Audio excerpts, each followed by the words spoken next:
The golden scar. Sen loved things that were brand new. She loved the way a fresh sheet of paper felt under her hand and the way her blue ceramic bowl shone in the morning light.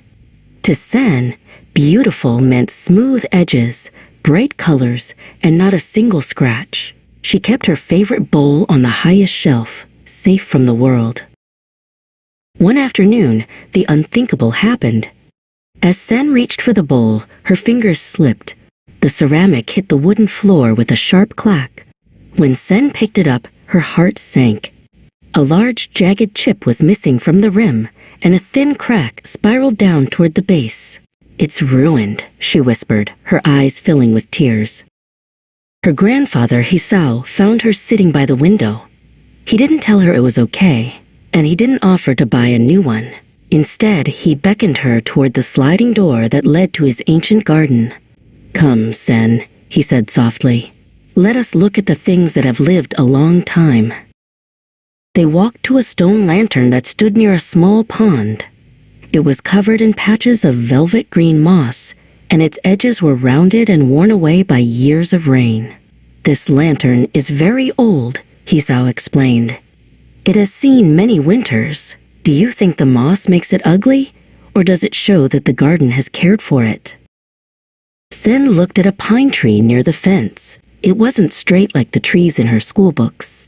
It was twisted and leaned heavily to one side, its bark thick and peeling in rough flakes. Sen ran her hand over the trunk. It felt like a map of every wind that had ever tried to push it over. It was strong because it had survived. Hisao took Sen to his small workshop at the back of the house. On the table were tiny jars of lacquer and a packet of shimmering gold powder.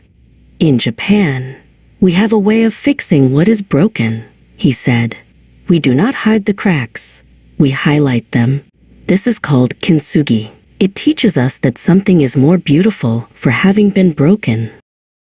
Together, they mixed the gold into the lacquer. With a very fine brush, Sen painted the golden line along the crack of her bowl. Her hands trembled at first, but Hisao guided her. They didn't try to make the bowl look like it did before. They were creating something entirely new, a story written in gold. When the lacquer dried, the bowl was transformed. The jagged chip was now a smooth, golden valley on the rim. The spiraling crack was a lightning bolt of gold. Sen held it up. It wasn't perfect anymore, but it was far more interesting. It had a history. It had a scar that made it shine. "The world is always changing, Sen," Hisao said as they watched red maple leaves drift onto the stone path. "Flowers bloom, and then they wither. Stones crack, and trees bend. This is the way of things. If we only love what is new and perfect, we miss the beauty of the life that is actually happening."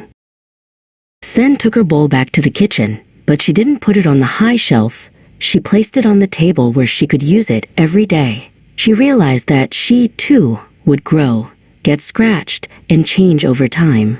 And like the bowl and the mossy lantern, she would find peace in the beauty of being beautifully, wonderfully imperfect.